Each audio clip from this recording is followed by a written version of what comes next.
you the battle was over before the game was done. Now if you think that I'm gonna let you run my body, my heart, and my mind, then you better listen, son. Nobody's running this body, nobody's running this mind, and nobody's running this heart, because I am a free being. I'm an individual. I do what I want. I stick my middle finger out to those that would rather control me than let me flourish. Let me grow and strive to be the best that I can be, because I am an individual, yo. I'm Chris Schul. I'm the disseminator of wisdomatic truth bombs, crypto savagery, the singer, dancer, performer, entertainer. Ladies and gentlemen, it's been some time since I dropped a podcast, but I really wanted to drop a podcast on what's going on in regards to Cody Wilson. Damn, Cody Wilson, the mofo powerhouse, the anarchist, the fellow millennial, the disseminator of crypto anarchism, one of the biggest proponents of disseminating wisdomatic libertarian truth bombs through technology, a true crypto anarchist. Ladies and gentlemen, I recently, I think the last podcast I did was on my favorite libertarians, and I feel somewhat disappointed that I did not include Cody Wilson, because whereas I've been checking out some of his work, here and there over the last few years, just over the last week or so, I've been going through his videos, and this guy is a powerhouse, and he's improved so much. I mean, when I first saw this guy on the scene talk about this stuff, this guy was like, damn, this guy knows what he's on about. And just over the last 5 years, because he's been engaged in this massive battle, he's had to lift his game. And this is what adversity does to you. It makes you strong. It makes you more resilient. I always like the idea that I invite adversity because it gives me the opportunity to grow. And Cody Wilson is someone that has definitely grown in the line of fire. If you are familiar with the story of Cody Wilson, 5 years back, was the first person to release a 3D printed gun. The blueprints for it. It received tens of thousands of downloads, very successful. And a few days later, the Obama administration decided to shut him down. We believe, Cody Wilson, that what you're doing is not in the interests of national security. Therefore, I believe that you must be shut down. Otherwise, we shall imprison you, like Russ Ulbricht, because that's just what we do. We like to flex our muscles, and we have small penises, and we worry about the fact that you may destroy us. So yeah, the Obama administration decided to shut him down, and for several years, Cody was embroiled in legal battles with the state, with the Obama administration. Ended up winning, ended up defending his rights to be able to post information. This is covered under the freedom of speech, the First Amendment, the most sacrosanct of rights. Well, all rights are important. All rights stem from self-ownership, so ultimately they're all important, but this is something that is not to be abridged. This is something that is not to be violated. This is the most important. You can't say, well, we need to prevent your freedom of speech in the interest of national security. That's not how it works.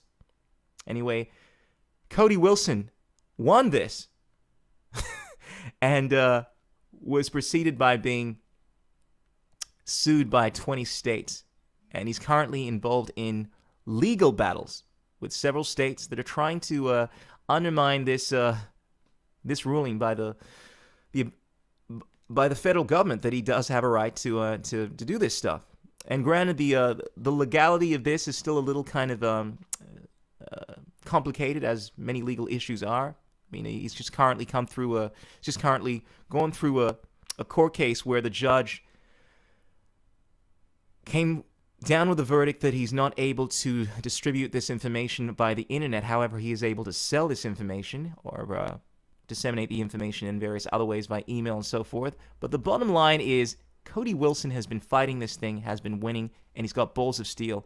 And you've seen this guy rise to the challenge. I've never seen anyone break down the sophist arguments of status in the same light that Cody does. Cody is a powerhouse. He's a student of the law. He's a student of sound individualist philosophy, an anarchist. And listening to this guy is so inspiring to me. He's a fellow millennial, and it is really inspiring to see someone that is so on the forefront of technology, is so on the forefront of understanding all of these ideas and completely decimating all the stupid arguments that are thrown onto him. Anyway, we're going to check out an interview he did with another powerhouse, Alex Jones, where, it pretty much breaks down what's going on in the world of, well, his activism. Right, and I'm not going to crawl in that hole. There's a lot of folks crawl in a hole. Of course. Look, when 20 states rain down on your head, Alex, in Pennsylvania, I had 45 minutes to prepare for a TRO hearing with a federal judge, right? I mean, it's lawfare. They just want to hit you until you shut up. That's the point. That's the one thing that you can't do. I'm about to say what you want about you. You're a maverick and a trailblazer. You have been beating the snot out of them. Not even using a bunch of big lawyers, which my lawyers are great, but I wish I could do it like you're doing. I mean, they are really got to hate they really got to hate your ass right now. Yeah, they're upset because what do you do? I have this, let's say, here's the prop. I have this license, right? This distinct license from the State Department. A state government can't come into federal court and strip that from me. So the battle's even worse than it was. Just exactly. It's your creation, it's your thing, and people, exactly. It's, they have quite a hill to climb. Because they know it's killing America to ban a design. Frankly, yeah, they would do anything to stop this culture, our American gun culture, even going into federal court and saying, Your Honor, any computer-assisted speech of any kind has no First Amendment value. These are the literal things that they file in federal court. Because it's like the file tells somebody how to drill out their own system. It's like they're saying, it's like trying to ban a book that tells you how to make dynamite. Right, which Amazon has no problem doing. Someone posted a book of my plans, right? Amazon takes it right off. I mean, they're happy to do it all. And then once it's dynamite, then it's conservatism, Christianity, family, and then that's what it is. It's like once they set that precedent. Easily. Do you see where this thing goes, guys? I mean, you obviously follow the arguments, this slippery slope argument of, I mean, I know a lot of people are very much against guns, they're very much against drugs, very much against Bitcoin because of what might happen. Hey, let's prevent people from using these weapons, these physical objects, because they have the potential for harm. Hey, why not chop off my arms because I have the potential to use them to beat you up? Why not prevent me from speaking because I may speak bad things? Why not prevent people from creating this information because someone might use it for bad things? Do you see how insane it is? This is the appeal to potentiality argument, and it just goes on and on and on. We don't prevent people from doing things because of what might happen. But of course, everyone wants to buy into this notion. And this is what leads to the insane system that we currently have that is considered to be law. That is not moral law. Moral law is natural law. It's based off of the idea of self-ownership. Now, of course, the current world that we're in, of course, people like to talk about how, constitutionally speaking, in the United States, it's permissible for us to prevent you from doing X and Y, even though it's violating your individual rights because it's in the interest of national defense. But technically speaking, it's not supposed to work like that. The society is not able to violate individual rights. The society is not able to violate freedom of speech. The society is not able to say, because I'm concerned about what your books or what your information may do, I'm going to prevent you from printing it.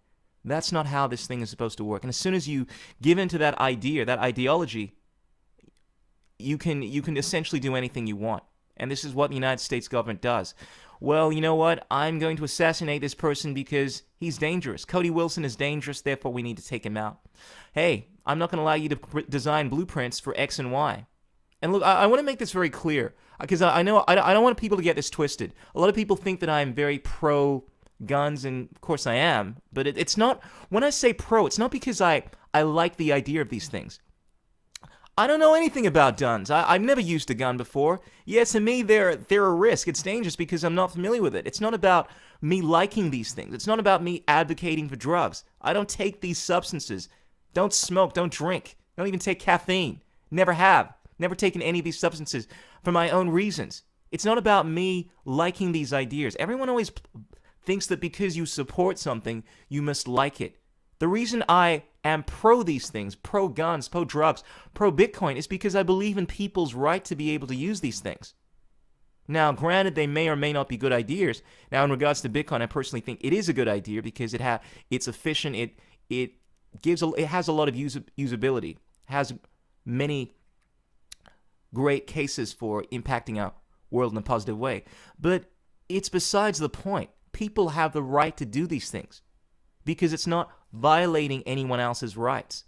I mean, a lot of people think of anarchism as being this lawless system where people can do anything that they want. It's not like that. It's supposed to work on a basic understanding of freedoms. You have the right to do anything you want, provided you are not violating the rights of another person. And you can't appeal to this potentiality that everyone else or the legal system seems to be a fan of. So that is how I feel about guns. That's how I feel about drugs. That's how I feel about every issue.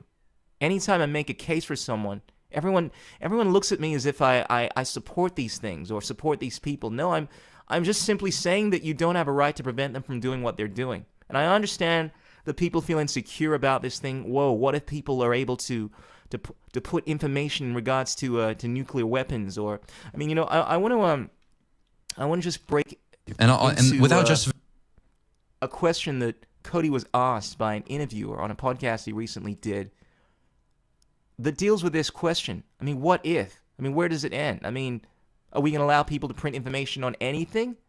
Well, yeah, because it's information. And just because it has the potential for violence doesn't give you the right to restrict someone from using it or printing that information.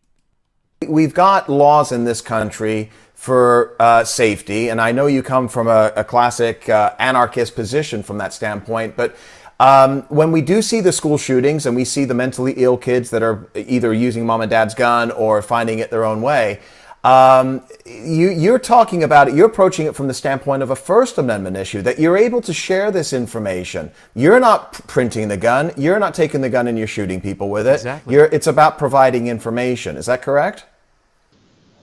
Sure. I mean, our primary claim, our big winner, the reason we'll continue to keep winning is because, of course, there's a First Amendment interest in the data itself and receiving it.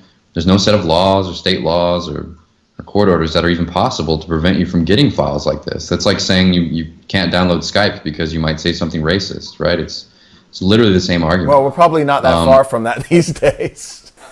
Microsoft will just boot you out in the end if they catch you with their AI. But yeah, so exactly, like my point isn't even really a good joke because we're too uncomfortably close to that reality. But fortunately, the state has like less power to control these things than private organizations do.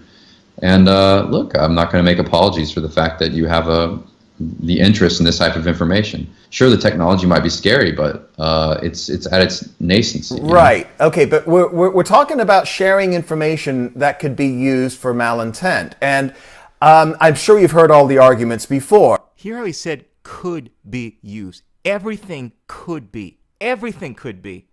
Your penis could be used to do horrible things. Everything has a potential. We're living in a world of potentiality. But everyone wants to talk about the potentiality as if it is a definitive thing. It doesn't work like that. It has to do with this false understanding of the metaphysical reality that we live in. People want to assign definitive things to objects. Like, this object is definitively going to harm someone. No, it has the potential to. But you know what? You have the potential to do everything as well. Or essentially, almost everything. And there is no potentiality as such. We're all living, I mean, it doesn't exist. What I'm trying to say is, we don't know definitively speaking whether or not X is going to lead to Y. It's just this idea that we have in our head. We think we understand what the future may bring, but the future doesn't exist. All there is the present moment. Therefore, when you speak about potentiality, it really is a moot point. You can't download the blueprints to create an atom bomb, or you're not allowed to go onto child porn sites and download pornography that obviously are going to impact the lives of young children. So there is a line, right? Or isn't there? No. No, not really. I think in the case of child pornography, right, there's been a lot of like hair splitting on that, but really the big question, the analogy I like to take on is like you said about nuclear weapons. Of course you can download plans for nuclear weapons. This was settled back in the Cold War, the progressive case. It's an open secret. Anytime you want to learn about making a nuclear bomb, you can go out there and Google it any day you want. And Congress in 1997 studied the question of bomb plans and bomb making materials online. They tried to make a law to stop it, right? And then the DOJ and the OLC came back and said, oh, sorry, actually there's the thing called the First Amendment, and we can't stop people from sharing and hosting plans for making bombs online, even though it would be definitely illegal. if you were to use those plans to make a bomb. Of course, this question is not as difficult in the firearms context, because if you have the plans to make a gun, fortunately, it's not criminal to make a gun in this country. So the plans themselves only facilitate lawful activity. They don't necessarily implicate unlawful activity. In 4, 5, 6 years ago, whenever this was begun, a lot of people kind of said that this is an outlier. I'm not worried about it. Some people are saying that today because the technology isn't ubiquitous. The fact is, though, that if I wanted to go buy a 3D printer today, I was looking into this, they're as cheap as $300, $400, $500 now. Yeah, that's true. Look, the 3D printer thing is like what's exotic. It gets people in the door. But, you know, what really gets me in trouble and why 20 states actually run to court is because what I mostly share are the plans for the most successful small arms designs of the 20th century, like the AR-15 and the 1022, the M9, the blueprints to actually make these implements, which I think you have the right to make as well, of course. And those. Absolutely. Cody Wilson has the right attitude. He's not compromising, because as soon as you compromise, you're no longer logically consistent. As soon as you say, well, you know, freedom's acceptable, unless, of course, I consider it to be a risk to allow you to have your freedom, in which case I'm going to no longer honor the idea of freedom. The whole concept of freedom is based off of principles, the idea that you don't have a right to compromise someone's freedom. And as soon as you do, you no longer believe in freedom. Most people want to play the game of, yes, but what if it's a significant threat? What if this information has the potential to do X and Y? Doesn't work like that. Does not work like that. You don't restrict someone's right because of potentialities. It's an appeal to potentiality fallacy. Anyway, ladies and gentlemen, I salute Cody Wilson. The guy is absolutely awesome. A gun, the personification of a gun in so many ways. And I'd love to interview this guy. I'm going to see if I can get him on my podcast. Speaking of which, I have another Crypto Anarchist coming on my podcast. That's tomorrow. That is the Crypto Anarchist himself, Rothbard's disciple, he goes by. Brilliant guy. I started going through this guy's work around this time last year, I think. I mean, other than Craig Wright, I don't know anyone that breaks down the technicality of Bitcoin better than this guy. I learned a lot about the technical side, the architecture of Bitcoin from him. And I want to pick his brain on a whole bunch of things. I mean, the guy has some interesting views on philosophy, on anarchism, and also on smart contracts, on allowing musicians to earn money through smart contracts. So we're going to get into that. Be sure to tune in. You can check out all my stuff, obviously, on this channel, on Spotify. Well, not on Spotify, but you can check out my music on Spotify. Anyway, you know how to get a hold of me. I'm everywhere. I'm Chris Yu, y'all. Moving on, ladies and gentlemen, I want to talk about one thing that's going on in the Bitcoin space. Now, recently, Ryan Charles posted his thoughts on the identity of Satoshi Nakamoto, who we all know at this point. I don't even like talking about it because it's one of these things that sends a rip into the community, but I think is a no-brainer. But essentially, he announced that Craig Wright is Satoshi Nakamoto. Oh man, really? Oh my God, no way, Craig! But he's a fraud. And Craig is, come on, Craig. Everyone knows that Craig doesn't have anything to do with Bitcoin. But he actually put out a video all on a 3D printer, and it brought about a lot of talk. I'm gonna hear him. We're gonna listen to his thoughts on the matter. So last night I tweeted that Craig Wright is Satoshi Nakamoto in the midst of what I perceive to be peak Craig Wright drama. Now I tweeted this because I believe that it's true, but obviously in the style of Twitter, I mean, there's only so much room in a tweet. I believe that statement is true, but I believe the truth is more subtle. In my humble opinion, Craig Wright was probably the leader of the Satoshi Nakamoto team. That team probably included Dave Kleiman. It probably included Dave Rees. And that was the inner Satoshi team. I think the outer Satoshi team probably included Hal Finney. It probably included Ray Dillinger. It probably also included Scronty, a.k.a. Phil Wilson. I want to say that these aren't really opinions. This is stuff that's been verified. And I realize that when people look at evidence, they have a different way of looking at it. I actually look at what people say, and then I cross-reference that information with actual facts. I realize a lot of people don't look at things like, for instance, Craig Wright having the keys to the, obviously the having signed the Genesis block, they don't look at that as being definitive evidence that he's Craig Wright, which is true. I mean, if you're going to be a real skeptic, yes, the fact that he has the keys to this, and it shows that he has been involved in this since its origin, doesn't technically mean that he's Craig Wright, but it's damn indicative of that, and it corroborates everything that he's been saying. I really like how Ryan analyzes this thing, because he's very skeptical. He's very rational. Anyway, we'll let him go on. That's my opinion based on all the information I have about this. Most of that information is public, but there's a lot of misinformation publicly. So a lot of new people in the industry, I think, are getting sucked into a bunch of just completely ridiculous misinformation. And they don't really have the time or the patience to dive into it and actually research stuff in detail because, well, it takes a while, if nothing else. My opinion on this subject is based primarily on the testimony of Gavin Andresen, John Matonis, and Ian Grigg. These three people validated that Craig Wright has the keys. So they validated that Craig Wright, as best you can from a cryptographic point of view, is the most likely candidate. I mean, at least he has the keys, okay? What? Craig Wright has the keys? But he's a fraud! No! Look at his body language, man. And Satoshi would never be mean like that. Satoshi would never say mean things about people. So Craig Wright can't be Satoshi. There might be multiple people who have the keys. So, it doesn't really prove the identity of someone to just say that they have a key. Ian Grigg wrote a blog post clarifying this. I think he actually wrote more than one clarifying this, so I'd recommend reading Ian Grigg's blog post on this subject. These three people would not make a mistake about this particular thing. Gavin Andresen, John Matonis, Ian Grigg are people that basically their entire lives revolve around things like cryptography and digital currency. Exactly. If you don't know who these people are, as far as I'm concerned, you shouldn't be commenting on Craig Wright's likelihood of being Satoshi Nakamoto, because you haven't been following the history of what's been going on, because they're the most prolific fit. Well, at least Gavin Andresen, the first person to actually work on Bitcoin. John Matonis, head of the Bitcoin Foundation.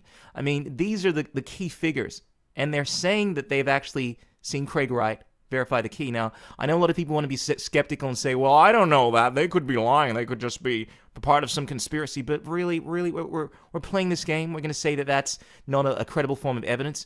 And look, what I find really fascinating about this, more of the conspiracy, is that after these figures came out and announced that, yes, they believed that Craig Wright was part of the team that is Satoshi Nakamoto, whatever, Gavin Andresen's commit access to the Bitcoin repository was taken away.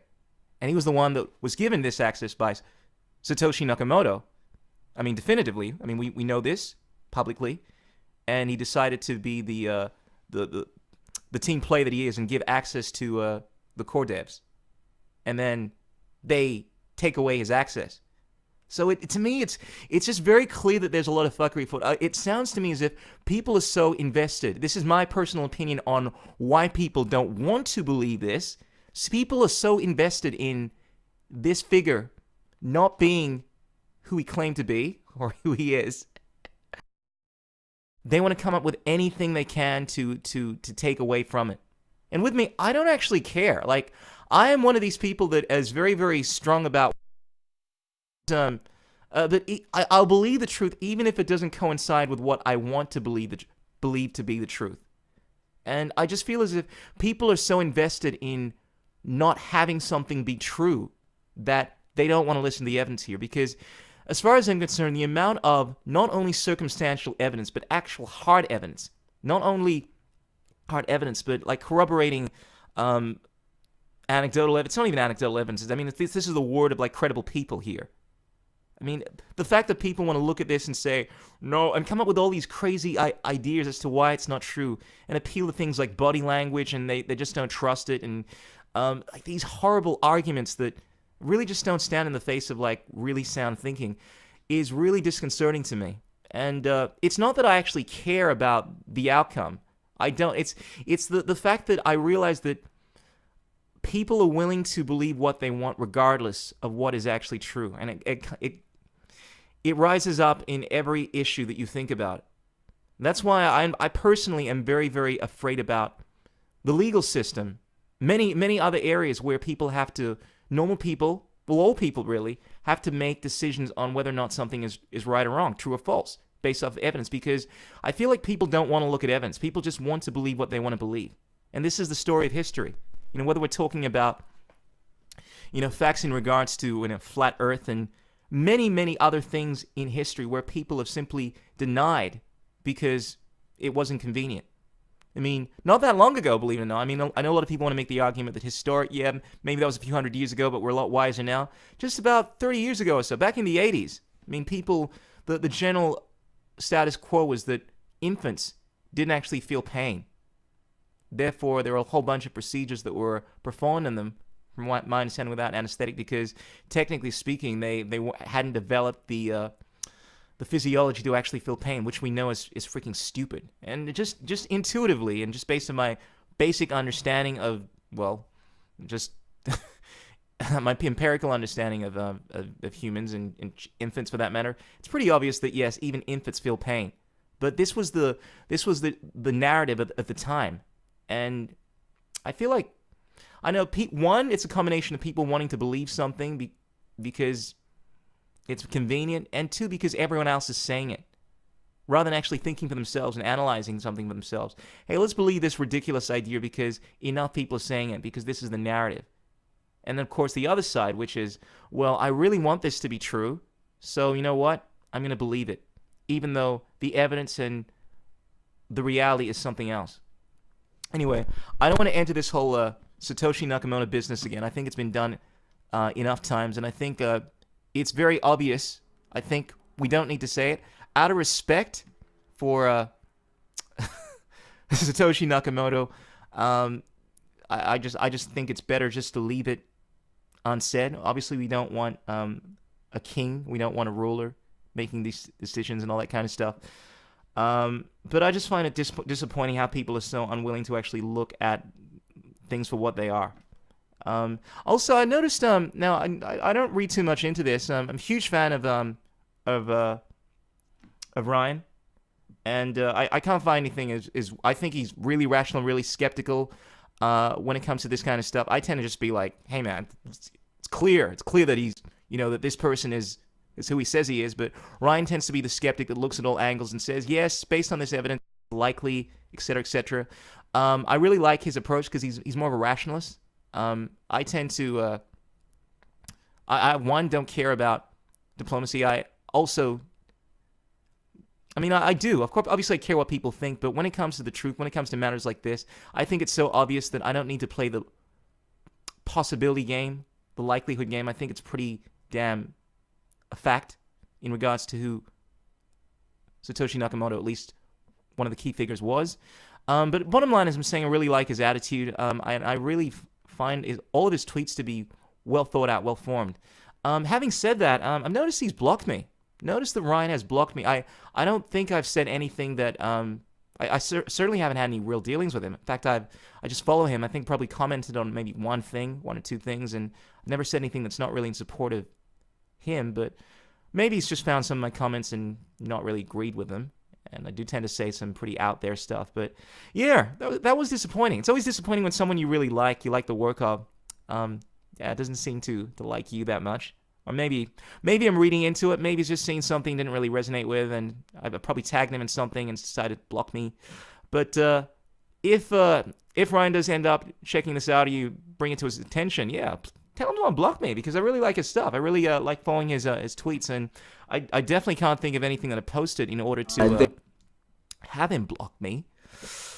So anyway, I try not to read too much into that kind of stuff. I mean, we all want to kind of curate the information that we have in our environment, and sometimes, yeah, people make decisions like that because it's just convenient for them.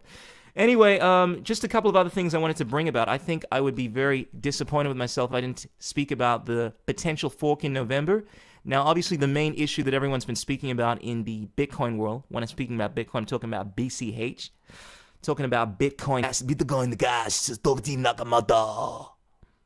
the Satoshi Nakamoto vision, but apparently there is a potential fork that is going to be taking place now. Did an article from CoinGeek speaking about this quite well. Now, this is a recap of what's happened over the last few years and what's happening. Let's rewind the clock a bit. Bitmain conspired with Blockstream, and they paid a dev team called Core to enable SegWit on the now accurately named Bitcoin, BTC. As part of this deal, it was agreed that in return for Bitmain support for SegWit in BTC, the Blockstream, or Core, would let Bitmain and their dev team, Bitcoin ABC, fork off with another version of Bitcoin that was in fact actually still Bitcoin. The idea was that Bitmain could use this branch of the chain as their private playground. The SegWit coin, BTC, still accurately called Bitcoin by most, is now a dead and technology that cannot be used as a digital currency, and that has robbed billions of dollars in value and stunned the growth of the entire industry for years. Now, Bitmain and their captive dev group, ABC, seek to yet again fork the real Bitcoin, BCH, to enable them to take Wormhole to the next level. The economic model of Wormhole is flawed, however, according to this writer. Destroying one BCH to create another token is counterintuitive. Nobody destroys gold or silver in return for something else. Rather, we sell it for something else. This economic model will cannibalize and kill Bitcoin entirely. Bitmain would then have a proof-of-stake system that they control with the billions of tokens they have already issued to themselves. Though this is essentially bad for miners, sound familiar? They are lying and trying to get this approved incrementally, hoping nobody will see this until it's too late. So that's the scenario. Now, from what I understand, look, I don't know which Bitcoin is going to, what is going to be the best design in regards to bringing Bitcoin to the masses. But the bottom line is, look, obviously there was an original plan for Bitcoin, the Satoshi Nakamoto vision, and Bitcoin ABC have some other ideas in regards to making this thing better, and they're willing to adapt the current version of Bitcoin. And quite frankly, I'm in line with sticking to the original version of Bitcoin. I think we need to give it a chance to actually work. I think it is working. And what can I say? Look, it's not that I'm team anyone. I guess when it comes down to it, I have faith in the idea of the original vision of this thing, and trusting in the people that are actually working on Bitcoin, trusting in the fact that they understand this thing better than anyone else. I'm in line with following their roadmap. I think Craig Wright spoke about this in an interview in regards to the split. Let's see what he had to say in the matter. Boom. Answer there, to interrupt, is very simple. We're not going to allow any split. So people get this confused. There was no fork of Bitcoin, there was a split. And that was intentional. The way that it was done was wrong. They put in replay protection and whatever else to make it separate and keep things separate. We're not allowing that. If someone tries to do that with ABC, we have more hash power. We will dedicate it to their hash power. There is no split. You split, we bankrupt you. This is how Bitcoin works. If you don't like it, stiff. Sounds really good. All right, well, once again in classic Craig Wright fashion, yeah, do it my way or stiff, tough titties. Anyway, ladies and gentlemen, let us know what you think about the split. Let us know which side you're on. Know that there is a side. Personally, I'm Team Freedom. I'm Team whatever works. Just a few other things I wanted to talk about before I end this podcast. One, Kofi Annan recently passed away. He's a fellow Ghanaian. Originally from Ghana, West Africa, and Kofi Annan is definitely someone that's looked up to in high with a sense of respect. He was one of the key. He was the key figure. I remember years back when I was a kid watching the Gulf Crisis. I know that he was the key figure in preventing the United States, Saddam Hussein from going to war with the United States. At a point, there was a scenario where the United States was trying to continue their inspections of Iraq for weapons of mass destruction, even though they didn't have any. Saddam Hussein didn't want to oblige, and as a result, Kofi Annan had to try to negotiate with Saddam Hussein to allow the United States to come in. And there was a point where it seemed as if this thing was definitely going to go on. This was going to be a massive war that took place, and Kofi was the hero. He was able to allow common minds to prevail to basically just be the rainmaker, as we call it in Africa, like to cool things down. And I remember watching the fiasco and just being amazed at how he handled things. He really was striving to avoid this horrible confrontation, and he succeeded. I think a lot of people had respect for him because of that. Having said that, obviously not long after, they ended up going to war anyway, and the United States bombarded the shit out of Iraq, and as a result, the amount of suffering in that country is unforgivable because of the spent uranium.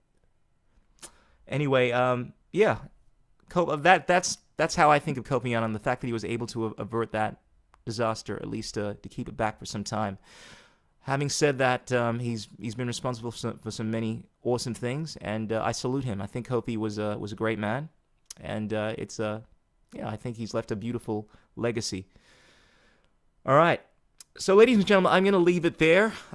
If I have not mentioned, I am going to be interviewing Rothbard's disciple tomorrow on my podcast. We're going to be getting into philosophy of, anarchism, amongst many other things relating to crypto anarchy, talking about his smart contracts, his ideas for smart contracts, and all the other fascinating things, his disagreements in regards to the direction of Bitcoin Cash. So, be sure to stay posted for that podcast. And be sure to like, comment, share this video, tell your mom, do everything you can to get this out there. Let me know what you think about the upcoming Bitcoin potential fork. Let me know what you think about me. And I also want to say, look, if there's anything you guys ever disagree on, please let me know. I'm definitely someone that's very open to conversation, provided you're not being rude. I'm as much as I love having conversation, I have a zero tolerance policy when it comes to profanity or people just being douchebags. So absolutely, I think it's important perhaps us to have dialogue, not to buy into this censorship society. So, ladies and gentlemen, let me know what your thoughts are on this podcast. Peace out, keep it real, don't drive and text. Until next time, the Esoteric Noetic, aka Chris Shule. Ow! Signing out. You know, people in this life, they'll always tell you what you can and what you cannot do. You can't let nobody put limitations on yourself. You gotta know that deep down inside, you got the will, you got the power, you got the fire. So if you wanna go, you gotta go like thunder. We've had to beat you up from all sides. Bring out the rain needle in the action. Have a moment, ponder on that weakness. Rise above it, keep working on that game, son. I'm about to school you and I thunder. I'm about